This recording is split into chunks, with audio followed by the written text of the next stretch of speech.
يلي موجود جواتك. منين تعرفي للساروت؟ شو علاقتك فيه؟ انت مو من حمص تبع البياضة؟ مو من نفس ضيعته لهذا الكلب يا الارهابي؟ حرام ويا عيب الشوم على هيك حكومة توافق على عرض هيك مسلسلات. منطالب من الحكومة في منع هاي المسلسلات التافهة. شهدائنا شهداء ثورة، ما هو شهداء لحتى يجي هيك ناس كلاب تحكي عنهم، وما بيصير الإساءة لأي شخص استشهد في هاي الثورة. عيب عليكم، لازم تطلعوا وتوقفوا في وجه هاي المسلسلات التافهة والرديئة. هدول ما هي شهداء ضحت في أنفسهم لتجي كلاب تمثل عنهم، وعم يحكوا في اسم السيرود وعم يغلط عليه. لازم نطلع ونحتاج كلياتنا. هاي المسلسلات ممنوع تنعرض، وممنوع ينحكى على شهدائنا، وممنوع ينحكى على شهداء الثورة السورية بالكامل. عم ينساء إلهم وفي كلام بذيء.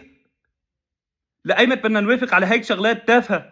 ما بيصير. إذا من شان كلاب المشاهدات يروحوا يطلعوا مشاهدات يغلطوا على شهداء الثورة، كلياتنا بنعترض اللي عم يشارك في هاي المسلسلات، وبنعترض اللي كاتب هاي المسلسلات، وبنعترض الحكومة اللي بتوافق على عرض هيك مسلسلات.